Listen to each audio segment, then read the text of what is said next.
tal? ¿Cómo están? Tengan todos ustedes muy buenas noches. Bienvenidos a un programa más de Valdizán. Hoy vamos a platicar un tema que teníamos ya desde hace algunas semanas pendientes de poder platicar con el doctor Alejandro Yamatei, quien es nuestro invitado esta noche. Justamente ustedes se enteraron ya hace algún tiempo cuando fue condenado a cadena perpetua en Suiza Erwin Sperensen por el caso Pavón. El doctor Yamatei pues fue juzgado por el mismo caso a la vez y vamos a platicar. Doctor, gracias por aceptar nuestra invitación. No habíamos podido tenerlo con nosotros, pero cuando se entera usted del juicio y de lo que pasa con Sperensen allá en Suiza, ¿qué son las primeras ideas que le vienen a la mente? Bueno, en primer lugar, muchísimas gracias por esta conversación.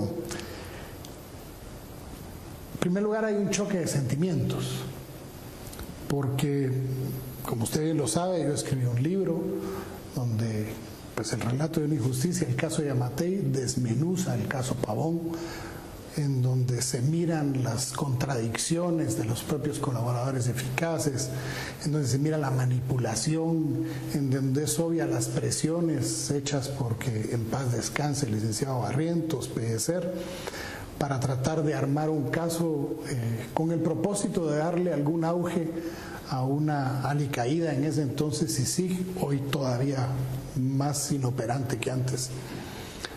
El resultado del que lee el libro, cuando lo cierra, concluye y dice: esta es la justicia que tenemos en Guatemala. Lo que uno no espera es que en otras latitudes la gente actúe más o menos de la misma manera. Yo fui a declarar a Suiza en el mes de abril o mayo del año pasado. Fui a la fiscalía. El fiscal viene y me dice, el sistema judicial de Suiza es algo extraño. El fiscal es el juez de primera instancia a la vez. Tiene un tribunal que, si uno no está de acuerdo, el tribunal tiene que velar que el fiscal no se pase de la raya, pero digamos es el juez de primera instancia, no hay un juez contralor como en el caso de Guatemala. Estuve 2 días declarando y de entrada me dice: usted tiene que firmar esto. Y pido una traducción porque estaba en francés y resultaba que era prácticamente que todo lo que usted diga puede ser usado en su contra. Entonces le digo: mire, si yo vengo aquí como testigo, no como acusado. Sí, pero usted tiene que firmar esto. Entonces le digo: mire, fíjese que la doble persecución no existe en ninguna parte del mundo. Primera instancia, segunda instancia, según las propias leyes suizas, yo vengo en calidad de testigo y no puedo ser juzgado por ustedes. Total que me negué a firmar eso, pero sí declaré. Impresionante. Ni los testimonios de aquí coinciden con los testimonios de allá. El colaborador eficaz aquí hizo su primera declaración ante un juez, pero la declaración que hace allá es totalmente contradictoria a la que hace aquí. Porque en lo que aquí les falló, allá lo compusieron. Y la justicia suiza acepta ese testimonio, no el dado en primera instancia con el que se abrió el caso aquí, lo cual es para mí una aberración jurídica. Porque que demostraría la contradicción entre una versión y otra. Así es, porque el problema de todo esto es que ni siquiera a los 5 o 6 presos y a Luis Felipe Linares Pérez y todos ellos los entrenaron bien, a pesar de que tuvieron muchos años para hacerlo. No lo hicieron bien. Para mí fue increíble encontrar en Suiza, enterarme del testimonio de Viret, de Jean-Philippe Viret, del francés, que viene y que dice que él mira a las 4 de la tarde cómo Sperensen saca la pistola, se la pone en la cabeza a uno de los presos y lo asesina.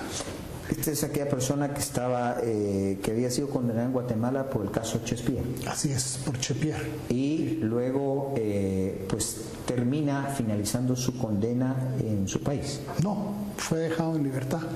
Fue condenado a 30 años, creo que hizo 16. Y fue dejado en libertad. Él se presenta ahí. Lo simpático del asunto es que, él lo vio, digamos.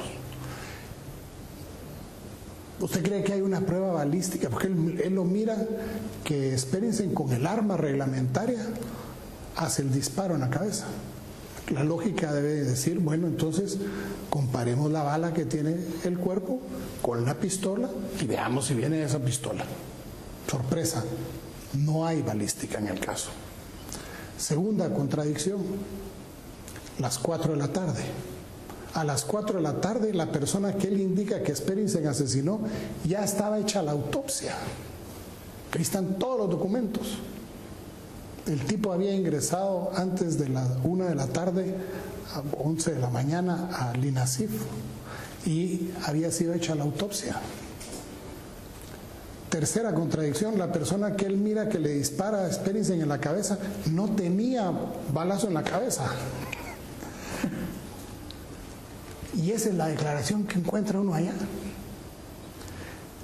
Incongruencias.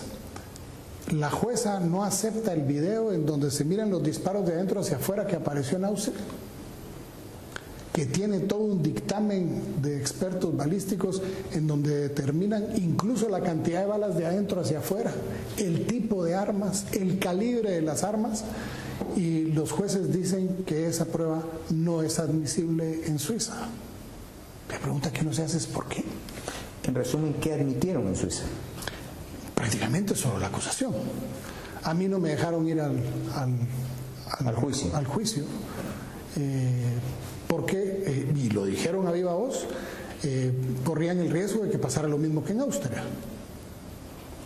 Y es en donde realmente uno dice, bueno... Lo mismo que en Austria, que fue la absolución de Figueroa. De Figueroa. Sí. Figueroa tuvo 2 testigos a favor, creo yo, y el dictamen del video, versus 40 y pico, 60 y pico de testigos y pruebas en contra. ¿Cuál vio usted que fue la actuación de Sisi en este proceso en Suiza? Una manipulación horrible. Coincidentemente aparece un video en donde cuentan una serie de mentiras, pero aberrantes, que aquí dijeron, ay, disculpen, nos equivocamos, y lo retiran después de 3 días de hacer daño. Allá no lo retiraron, allá lo circularon, y lo circularon profusamente, justo antes del inicio del juicio, con el propósito de incidir en un país en donde la opinión pública es muy tomada en cuenta. Cosa que aquí no sucede. Porque si aquí sucediera que la opinión pública pesa, habría muchos dictámenes que no serían tan injustos como han sido. Pero allá sí pesa la opinión pública. Y el caso Sperensen ahora resulta simpático en Suiza. Estaba leyendo recientemente una declaración de un juez federal que está, digamos, en la parte alemana, no en la parte francesa, en donde dice que en este caso lo que viene a demostrar es que el sistema que tienen de justicia lo tienen que cambiar y tienen que regresar al anterior y quitarle el poder absoluto al fiscal.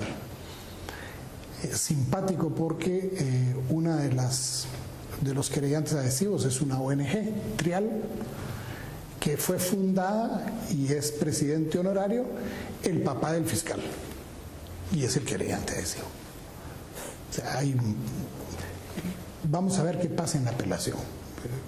Todavía no han dado la sentencia. La sentencia fue leída, pero no ha sido dictada, no ha sido traducida al documento para poder presentar la apelación. Allá utilizan, los abogados ya dijeron que iban a presentar una apelación, hasta donde tengo entendido. Ahora tienen que esperar la sentencia, que la van a dar 3 meses después de haberla leído en el juicio.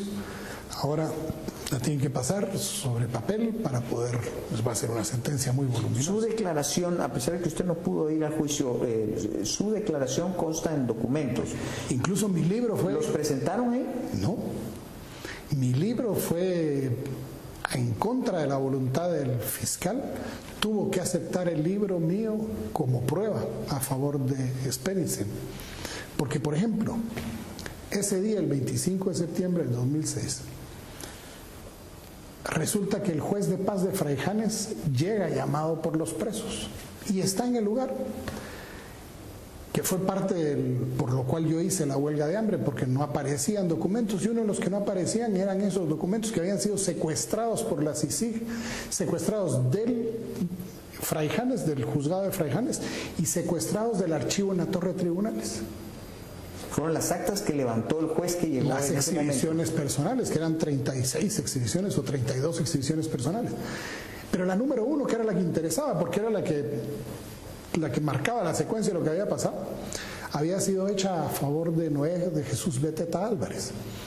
Y dice, siendo las 7 de la mañana, entre el tumulto de policías y soldados, no dice presidios, policías y soldados, tal y como estaba previsto y como se llevó a cabo. Entro, principio de llamar a la persona a la que busco, no la encuentro. Me dirijo al lugar de los disparos y encuentro a 7 personas fallecidas. 7 de la mañana. Y cuando él llega dice, estando presente el Ministerio Público, que no me deja llegar, y yo expongo que soy juez y todo, busco y no es la persona y me voy. 7 de la mañana. Aquel decía que eran las 4 de la tarde cuando mataron a uno. Los colaboradores eficaces decían que eran las 11 de la mañana, las 2 de la tarde. El juez lo certifica. Un acta totalmente legal, hecha por un juez. Esa nunca llegó a Suiza. Incluso Erwin Sperensen, en el lugar hay un preso herido. Ese preso herido es sacado por esa columna. ¿Usted cree que esa persona cuando esté en el gobierno no le va a decir al otro, chato, mira, te toca pagar más impuestos, o me das a mí, o de lo contrario te voy a cobrar tanto más?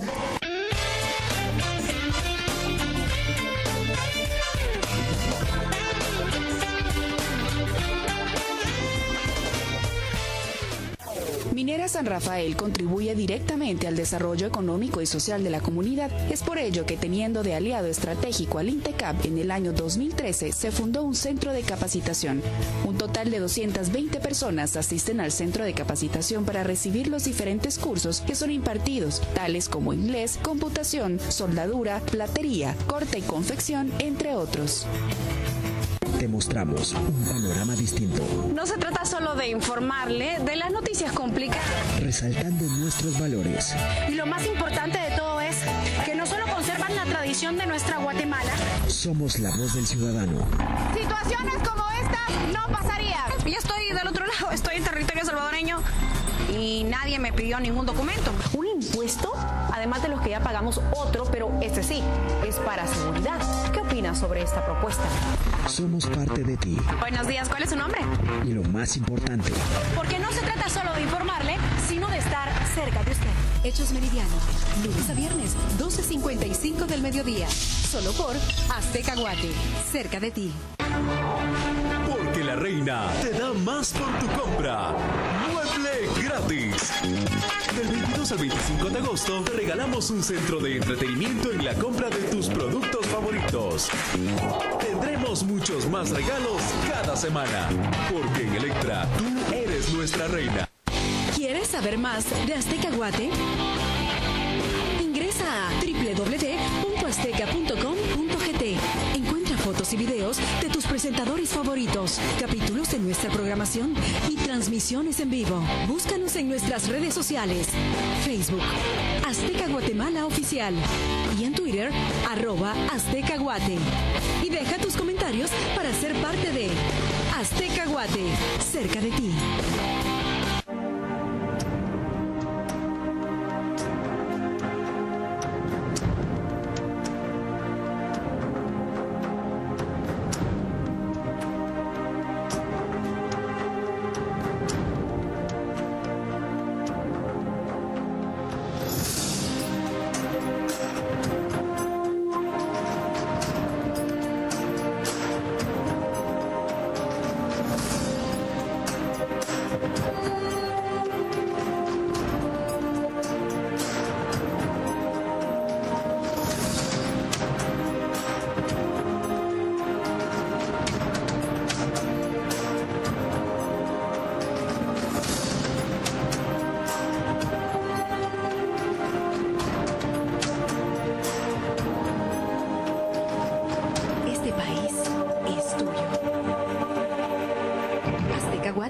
cerca de ti.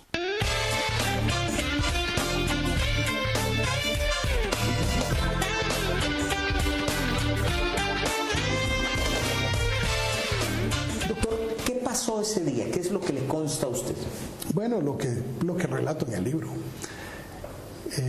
con lujo de detalles y con documentos. Me consta que se llevó a cabo una intervención, que había la necesidad de hacerla. ¿Esa fue pedida por Presidios? Esa fue pedida por Presidios. ¿fue pedida por usted? Fue expuesta en el Gabinete de Seguridad sobre la necesidad de retomar el control de las prisiones desde que yo llego.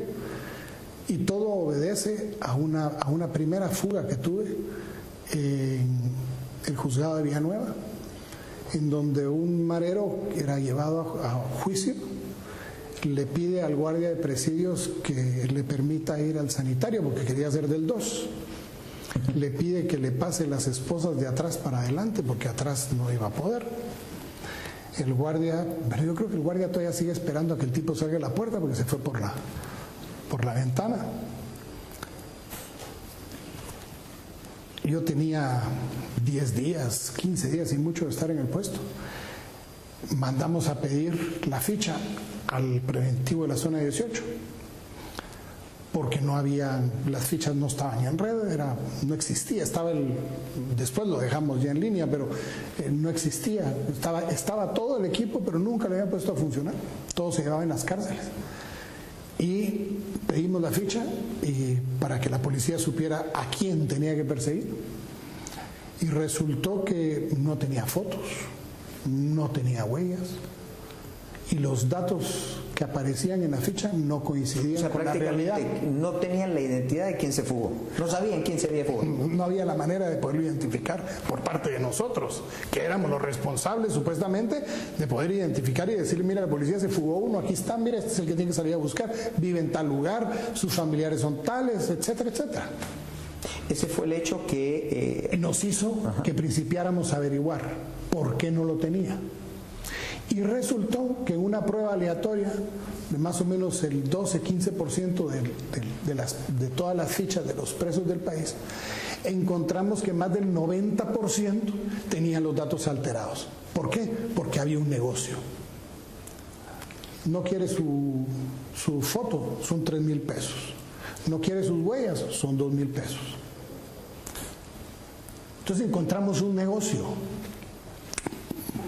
que atentaba contra la seguridad ciudadana. Claro. ¿Qué hicimos? Entonces dijimos, bueno, pongamos a funcionar el sistema como debe ser. Que la persona llegue y queden en línea registrados y todo. Hicimos que el sistema funcionara. Compramos las computadoras que no existían en Presidios. En Presidios no había ni media docena de computadoras en todo el sistema penitenciario. Se compraron todos los equipos y todo. Y principiamos a preparar para cuando llegara el momento de tomar el control. Que el control lo que pretendía era llegar a las cárceles, hacer una requisa a profundidad y principiar a identificar a los presos como Dios manda. Se escogió Pavón porque era la más gruesa de todos, por donde teníamos que principiar. Si lo hubiéramos hecho al revés, hubiéramos podido principiar en Guastatoya, digamos, una cárcel pequeña, muy fácil, pero a la hora que quisiéramos llegar a Pavón, eso hubiera sido un drama. Entonces principiamos por la macoya, como dicen los muchachos. O sea, principiamos donde debía de ser, donde era la cárcel más fuerte, donde había menos historia de requisas, donde la última requisa que había, intento de requisa que había sido 5 años antes con 2 policías muertos en la entrada y ahí se había acabado.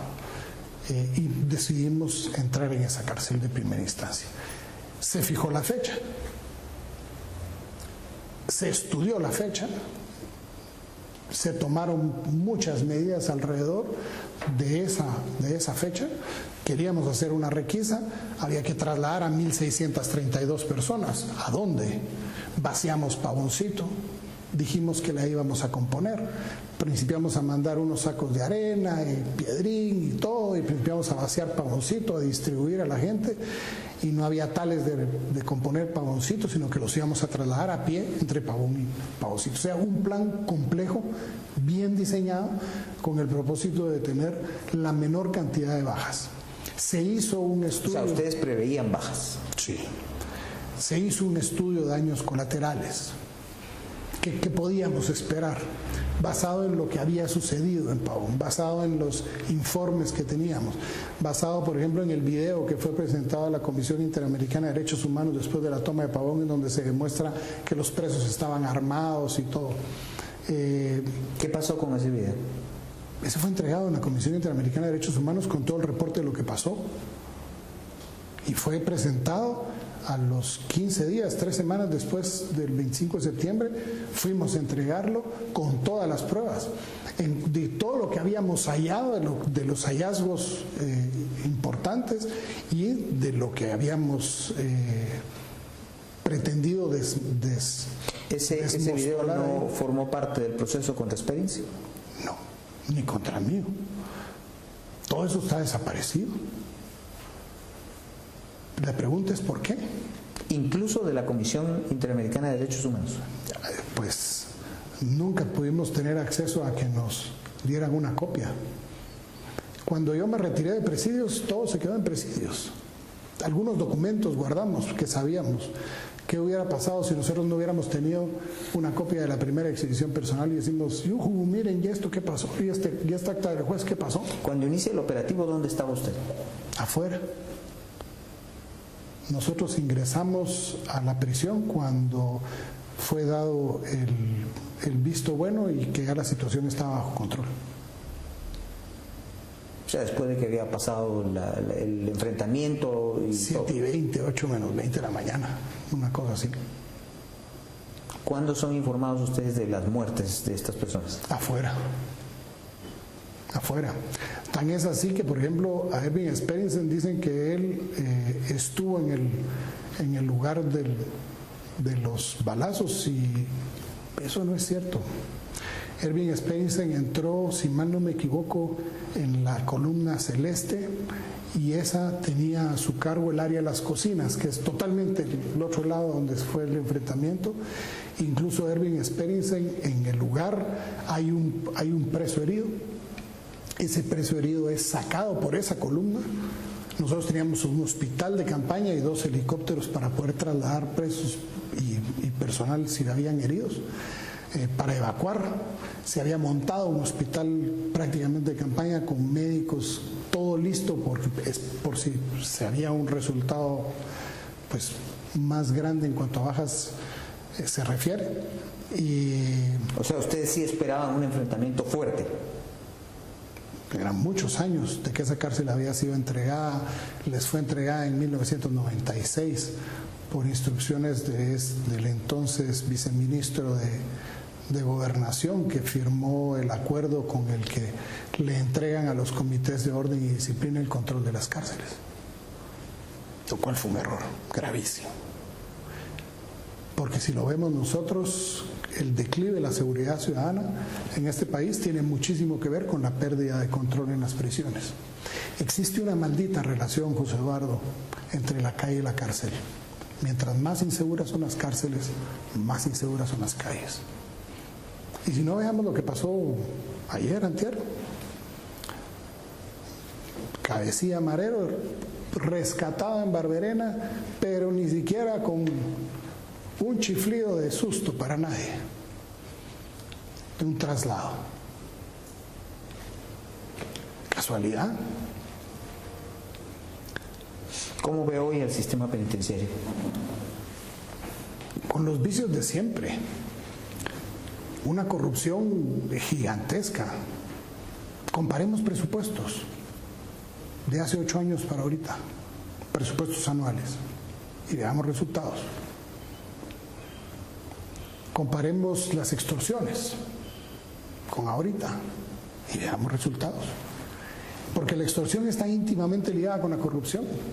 No pueden combatir la extorsión porque son parte del sistema corrupto. ¿Con qué cara van a perseguir si son parte del negocio? Si no pueden controlar a unos presos entre cuatro paredes, ¿cómo pueden controlar las calles? Si la mano dura no alcanza ni siquiera para dentro de las prisiones, ¿cómo pueden controlar las calles?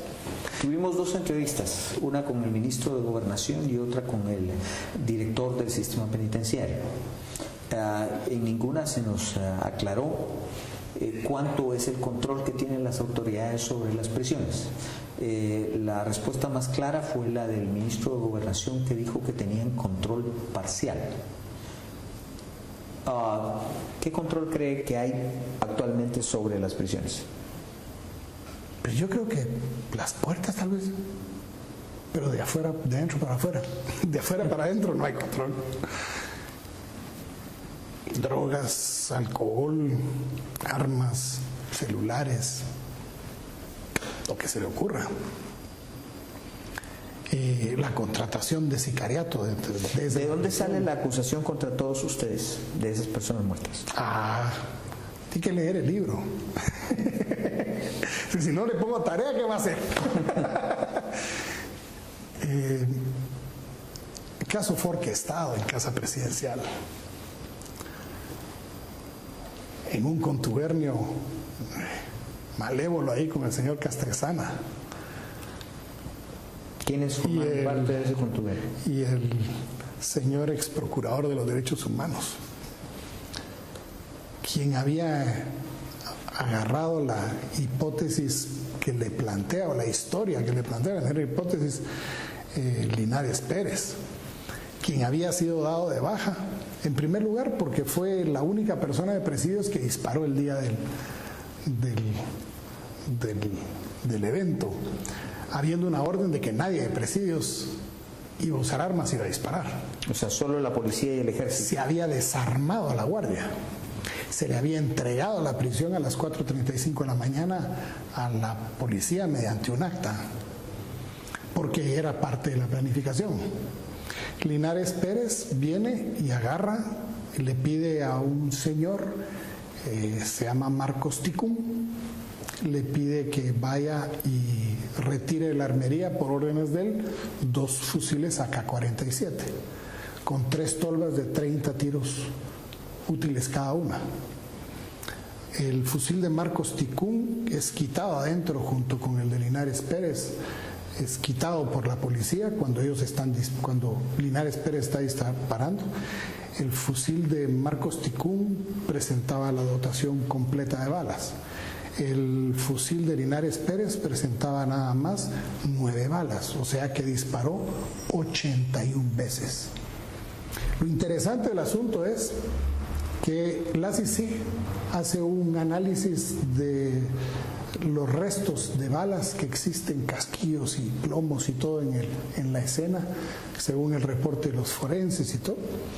Y se hace una pregunta, 2 investigadores italianos se hacen una pregunta y dicen, ¿de qué fusil AK-47 habrán venido las ojivas y los restos de las balas de un AK-47?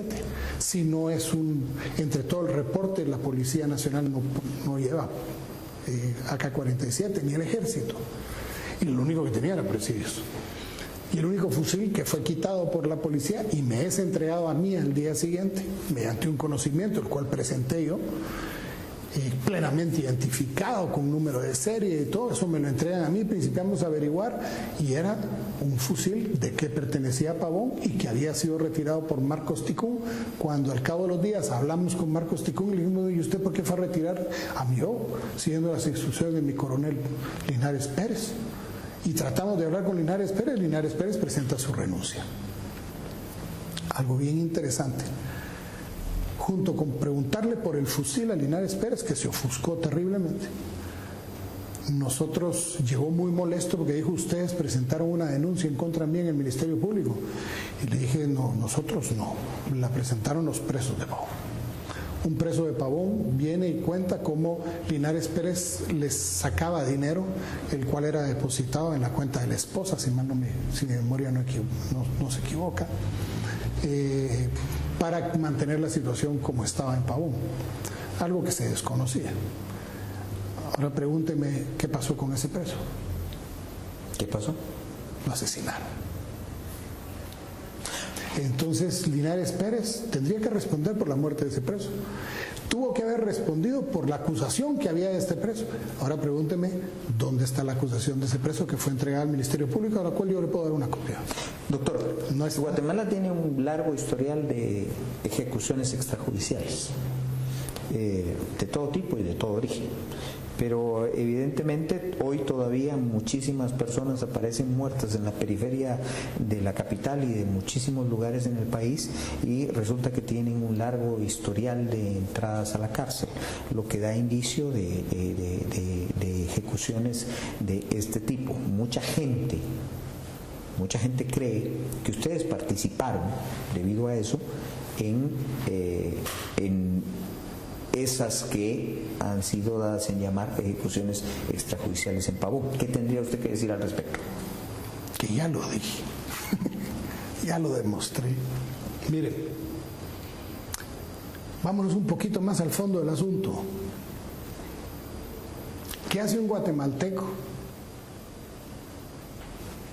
honrado, honesto, trabajador, que lo extorsionan todas las semanas, que un día que se atrasa le violan a la hija, que un día que se atrasa le violan a la mujer? ¿Qué cree usted que hace? ¿A quién acude? Si ya fue a la policía y con Raimundo y medio mundo y nadie hace nada, ¿qué hace? Justicia por propia mano. Y es uno de los grandes problemas que tenemos en este país, en donde se ha perdido mucho el sentido de la vida, porque las personas en su desesperación, la persona más justa, más honesta, más trabajadora de Guatemala, resulta con tal desesperación que es capaz de o contratar o aplicar la justicia por propia mano. Ejecuciones aquí de criminales hay por cansancio todos los días. De hecho, somos uno de los países que somos los catalogados como de los que más linchamos a la gente en el mundo. Es un sistema de justicia que es perverso, que no funciona. Yo estaba los últimos días como director de presidios, probablemente mi última visita antes de retirarme en el preventivo de la zona 18, y cuando voy saliendo me encuentro en una de las jaulas de la entrada, que habían en la entrada, donde se ponían en depósito durante el día conforme iban llegando para ser distribuidos a los sectores, a un recluso. Y vengo yo y le digo, ¿otra vez vos aquí? Viene, sí, pero hoy sí fue una gruesada, doctor. Mire, la marihuana sí era mía, pero las granadas no. El tipo tenía en 464 días, tenía algo así como 16 ingresos a la cárcel.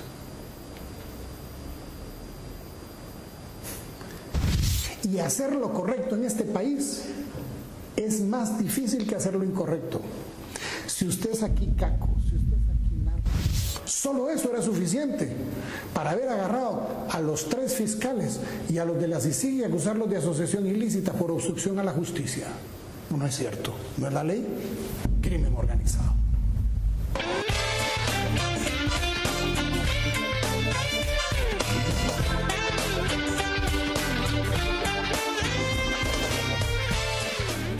Nace una nueva generación de aparatos de ejercicio pensada en la comodidad y el estilo de vida moderno, ideal para personas que tienen poco tiempo y necesitan un ejercicio fácil y divertido, con el que puedan ver resultados rápidos y efectivos para lucir la figura que todos desean.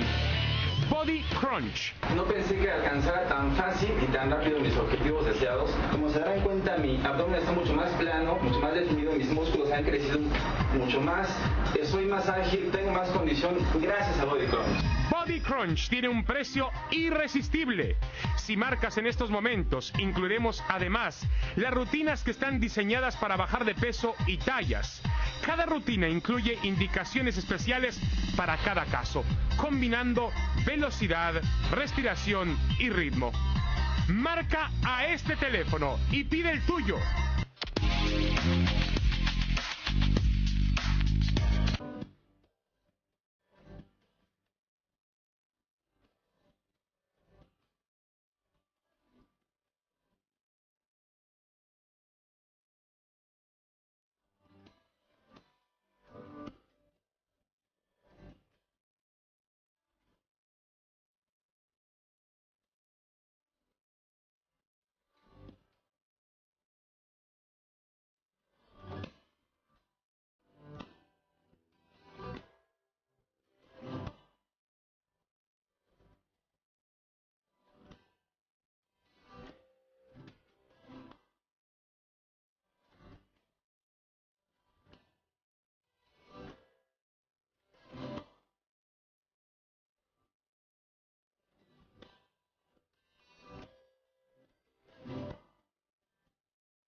Somos Azteca Guate, cerca de ti.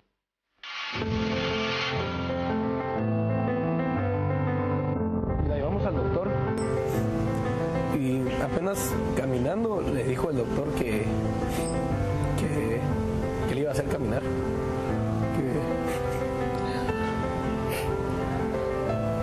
El fallecimiento de mi abuelito. Eso me marca mucho y me pone muy triste porque fue una persona que fue como mi papá. Él siempre estuvo ahí y me acuerdo que cuando me hacía falta dinero para comprar un material de mi carrera, él siempre me lo dio. Somos Azteca Guate, cerca de ti.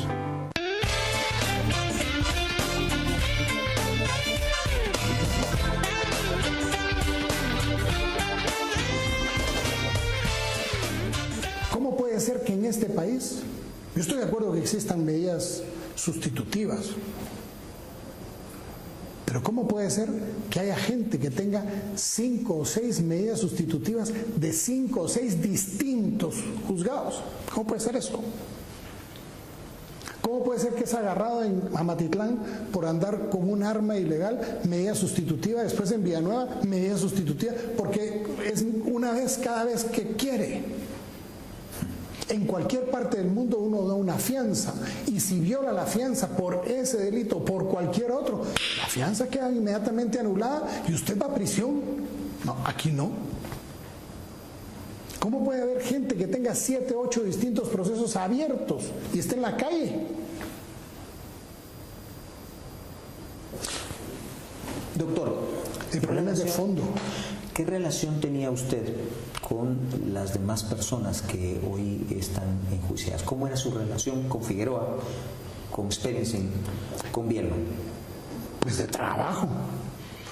Nosotros ¿Se llevaban bien, amistosamente? ¿No se llevaban mucho? ¿Tenían muchos roces? No, yo llegué porque me propuso el presidente del país, no el ministro de Gobernación, a quien conocía. Nos llevábamos bien, pero no, a mí me propone el presidente. En el libro lo describo, por cierto. Pero teníamos una relación en donde habíamos definido que íbamos a manejar el sistema penitenciario para componerlo. Y eso significaba que íbamos a ser bastante autónomos en la toma de decisiones. No íbamos a estar consultando cada una de las cosas. Íbamos a luchar contra la corrupción. Eso fue de entrada. Yo antes de decir que sí al puesto de presidios, me tomé una semana para ir a visitar las cárceles. Y fui a algunas cárceles como visita anónima ahí. Después de lo que vi, consideré que era una irresponsabilidad no aceptar. Hubiera sido una cobardía de mi parte. ¿Qué cree usted que vaya a pasar con Bielman en España? Pues ojalá que el proceso sea justo, sea honesto. Ojalá den chance de poderse defender y presentar los argumentos como son. Si eso es así, pues debería suceder lo mismo que en Austria.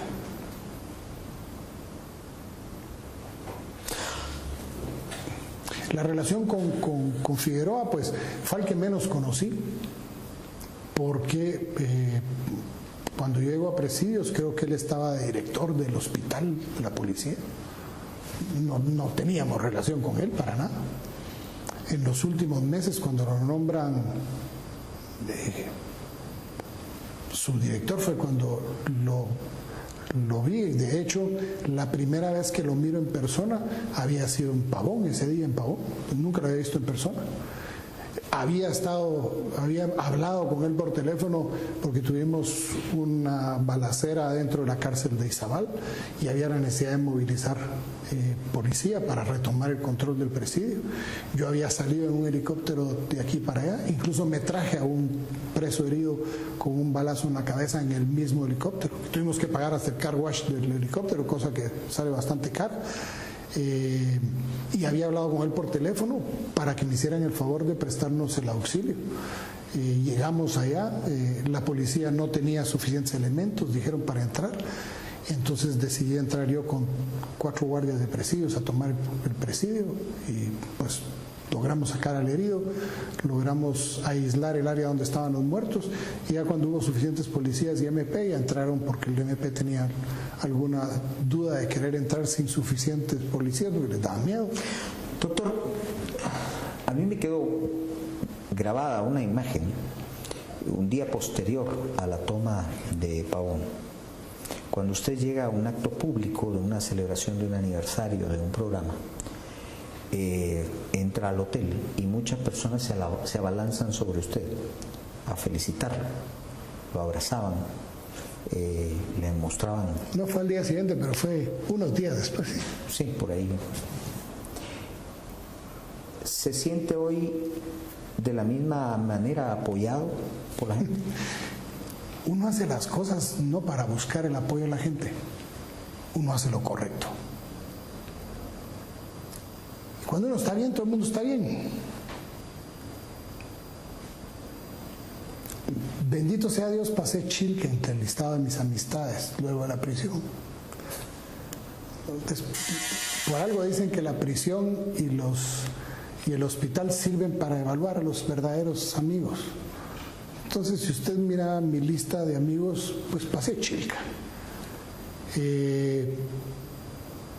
Lo que se hizo para el bienestar de la población, y era lo correcto. Es lo que se debería haber hecho hacía muchos años, es lo que se debería estar haciendo. Y hacer lo correcto en este país es más difícil que hacer lo incorrecto.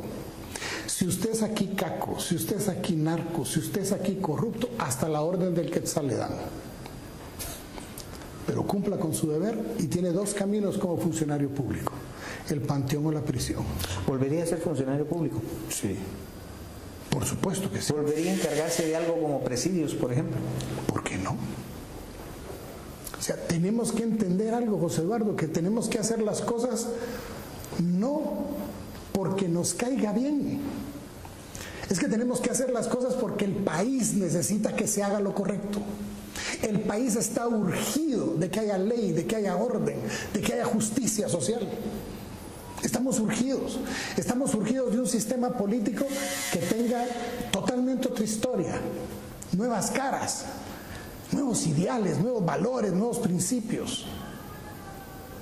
Si las personas correctas no asumen el papel que les corresponde, ¿a dónde vamos a parar? Miremos el país en el que estamos viviendo.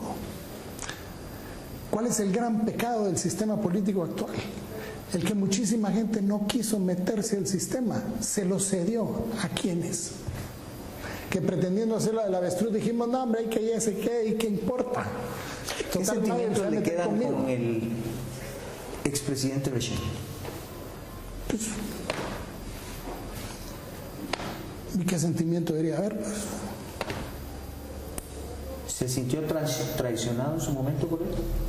No. Mire, cada quien actúa conforme su conciencia. Porque cuando antes sí se valía decir las mentiras y ahora cayó en cuenta de que su mentira ya no tiene sentido para fisiquín.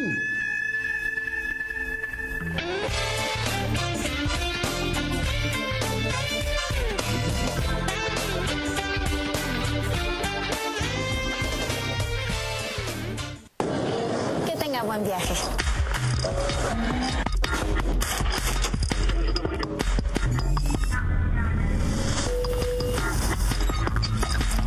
Tú disfrutas tu viaje. Nosotros disfrutamos trabajar en equipo. Que tenga buen viaje. Interjet, te llevamos de la mejor manera por menos de lo que te imaginas.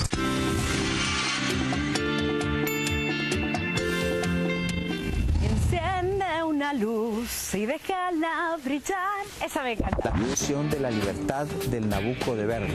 La canción que siempre llevo es la de Mi primer millón de vacilos. No me atrevo a cantarla. Es una de Pedro Capó, que se llama Para ayudarte a reír. Ni siquiera a tararearla.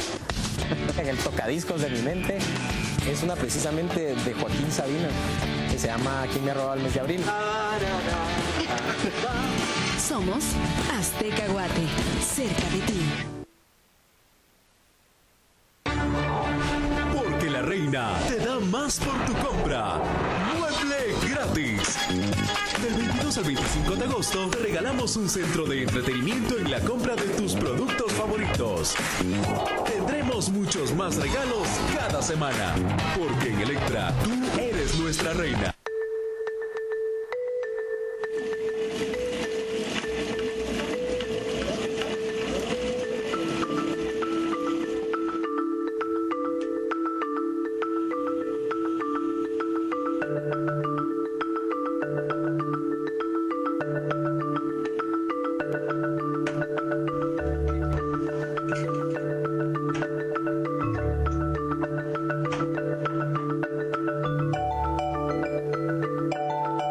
Este país es tuyo. Azteca Guate, cerca de ti.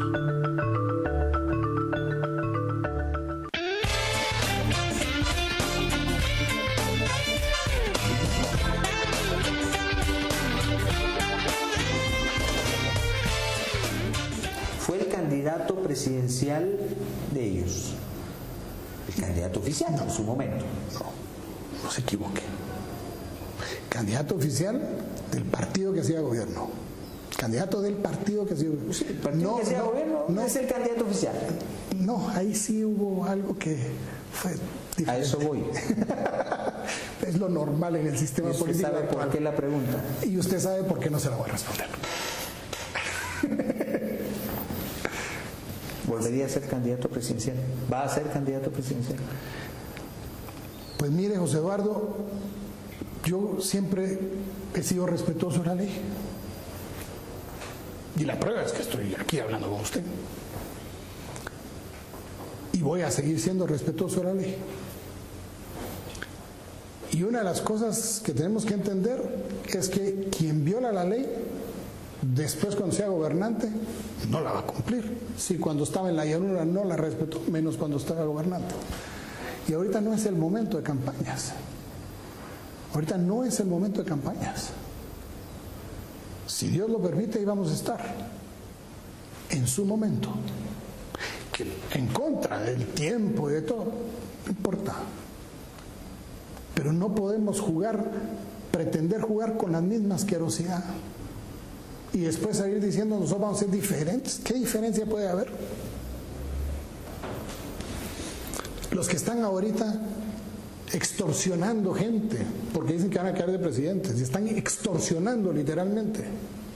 Si no, cuando yo sea presidente, ajá, y vas a ver si no me vas a ver por mi melón. ¿Cuántas historias? Mi melón es mi millón. ¿Cuántas historias no es de esas? Usted las conoce también como yo. Y la mara él está dando. Salarios. ¿Usted cree que esa persona cuando esté en el gobierno no le va a decir al otro, chato, mira, te toca pagar más impuestos o me das a mí o de lo contrario te voy a cobrar tanto más? Esa extorsión se sigue dando. O sea, el sistema es el que está malo. Pero el sistema no lo van a cambiar otra cosa más que personas, calidad de personas. El sistema no se va a cambiar por sí mismo. El sistema va a ser cambiado por personas. ¿Cree usted que en todos estos procesos, ustedes quienes fueron acusados, han tenido suficiente oportunidad en los medios de exponer su punto de vista? No. Sería iluso pensar que sí. Recién ahí estábamos hablando con usted antes de que entráramos y hablamos de un periodista que es director de un medio noticioso. Cuando yo saco mi libro, al principio echarme la vuelta por todos lados. ¿Usted cree que quiso que discutiéramos sobre el libro? Y yo quería ir con él. Y específicamente ir con él, porque él había sido uno de los que me había condenado.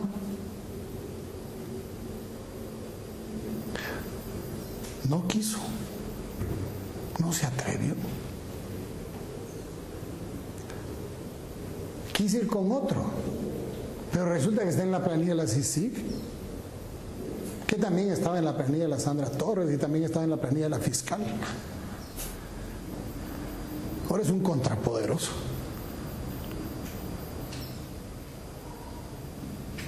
Ha sido desigual entonces. Pero es que es normal y lo tenemos que entender. El bien en Guatemala está en desventaja hoy por hoy. Así es. Solo nos quedan las conciencias de los ciudadanos que están despertando y que van a despertar. Y que de aquí al proceso del año entrante van a suceder muchísimas cosas. Cosas como la ley Monsanto están haciendo reaccionar a la gente como pocas veces lo había visto yo. Porque la gente está entendiendo que no es callándonos, que no es metiendo la cabeza en el hoyo, porque dejamos el trasero de fuera. Y hacen con él lo que se les dé la gana. La gente lo está entendiendo. Hoy son más la gente que alza su voz. No sé si se va a hacer la suficiente cantidad, pero sí le voy a decir una cosa. Hoy por hoy, el sistema político está con la camisa levantada. Ahí sacan las encuestas todo el mundo. Y al final, la conclusión, perdón, José Eduardo, mire usted en los estudios serios de opinión, cómo aumenta el número del no sé o no me importa. Es increíble. Pero aquí seguimos apostando a la bolsita, a la laminita, a la promesita. ¿Sabe qué es lo simpático? Y aunque Harry me dijo que no me podía dirigir a la cámara, ¿saben qué es lo que es simpático, estimados amigos y amigas? Es algo bien. Hay un anuncio que acaba de salir, el último del, no sé, ya perdí la cuenta, cuántos cientos harán de anuncios del presidente del país, en donde nos dice que tengamos cuidado con la gente que ofrece resolverlo todo. Es que si realmente ser cara dura, no mano dura. Si no prometimos que lo iban a resolver todo en 6 meses. Porque cuando antes sí se valía decir las mentiras y ahora cayó en cuenta de que su mentira ya no tiene sentido para fisiquín. Hay que ser cara dura. Doctor, en este proceso ha sido y se convirtió en un proceso internacional. Cada quien se acogió a su nacionalidad alterna. Usted fue juzgado en Guatemala. Estaba el proceso en Austria, el proceso en Suiza y hay un proceso pendiente en España. ¿Fue un error de parte de estas personas haber tratado de haber sido juzgados fuera? Es que yo no puedo juzgar, yo puedo hablar del caso de Yamatei. Yo pude haberme ido, lo relato en el libro. Tengo una doble nacionalidad, me pude haber ido. Cuando las personas que supuestamente me van a asesinar, que me avisan para que me vaya del país, para que ellos no tengan que hacerlo porque no lo querían hacer, y los identifico en el libro como Carlos y Felipe. Son los únicos 2 nombres que en el libro aparecen que no son reales. Lógicamente hay un agradecimiento. Y tomo la decisión de buscar no asilo, sino la protección diplomática, que son 2 cosas totalmente distintas. Y me meto a la Embajada de Honduras, aprovechando que Honduras y Guatemala no tenían relaciones.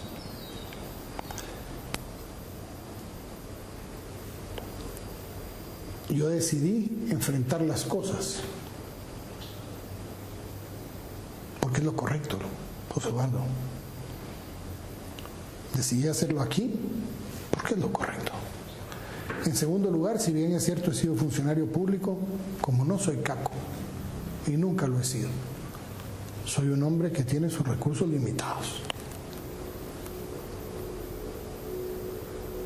Y yo no iba a dejar abandonado lo que creo, lo que quiero, porque simple y sencillamente tenía que salvar mi pellejo. ¿Salvarlo de qué? De haber cumplido con mi deber. Por eso fueron 42 días de huelga de hambre, porque estaban los papeles desaparecidos. Y cuando me vieron boqueando, que ya se sentían que me moría y que ese sí hubiera sido un clavo, aparecieron 8.320 páginas que estaban escondidas. Pero lo simpático fue oír a la fiscal Gladys Verónica Ponce Mexicanos. No le voy a decir el apodo que le pusimos en la cárcel porque es mero vulgar. Pero, por ejemplo, venir y decirle a la jueza, cuando la jueza le dice, es cierto lo que el doctor Yamatei está diciendo, porque hay una audiencia en donde me miran boqueando, donde a duras penas pude llegar, Y le digo a la jueza es que yo no voy a declarar, no voy a hacer nada y voy a seguir en huelga de hambre hasta que me entreguen los papeles, porque estos papeles que me entregaron no son todos. La jueza se voltea y le pregunta, mire, ¿y es cierto lo que dice el doctor? Y la fiscal le dice, sí hay un montón de papeles de gente que dice lo contrario de lo que nosotros sabemos. Solo eso era suficiente para haber agarrado a los 3 fiscales y a los de la CICIG y acusarlos de asociación ilícita por obstrucción a la justicia. No es cierto, no es la ley, crimen organizado. ¿Qué pudimos hacer nosotros? Doctor, ¿qué le diría finalmente a los guatemaltecos? En primer lugar, quiero darle las gracias, aparte del gusto de verlo. Ya teníamos rato de no vernos. Usted me invita mucho. Se mantiene muy ocupado. Y qué bueno que esté saliendo. Lo felicito. He visto sus últimos programas. Buenísimo. Aunque sea metido en ríos y todo, yo creo que es la manera de hacer un auténtico periodismo. Y Guatemala estamos necesitados de eso. ¿Por qué, estimados amigos? Por algo muy sencillo. Yo siempre he dicho que en este país los buenos somos más. Es mi fe en el país. Yo sé que aquí en Guatemala la mayoría somos gente decente, honesta, trabajadora. Somos la mayoría. Pero ¿por qué si somos más? En el Congreso somos mucho menos. ¿Por qué si somos más nos dejamos como leyes Monsanto o con los endeudamientos aberrantes que nos hicieron y que vienen encima de todo, con la nueva emisión de bonos que nos va a poner con no sé cuántos miles de millones más de deuda para satisfacer los más oscuros intereses de quienes nos están gobernando? ¿Por qué si somos más no nos hacemos sentir? ¿Por qué si somos más no hablamos, no nos expresamos, no generamos opinión? Los medios de comunicación en muchos casos están cerrados por problemas partidarios o problemas de pisto, porque andan buscando qué cobija le representa más calorcito. La única forma de romper el sistema es que los guatemaltecos perdamos el miedo, que alcemos la voz. La ley Monsanto va a ser echada atrás si los guatemaltecos nos unimos para que sea echada atrás, pasada a escondidas. En medio del mundial, por supuesto. Y ahorita pedirle al presidente que la vete, si el Congreso la puede mandar a publicar ya, porque el presidente se quedó callado el tiempo suficiente. Solo el Congreso la puede echar para atrás. ¿Cuántos de los diputados que hoy están, 158 diputados, que más o menos 140 quieren ir a la reelección, usted quisiera ver de regreso en el Congreso? Y se van a plantear a la reelección. ¿De quién va a depender que regresen o no regresen? De la mayoría de los guatemaltecos.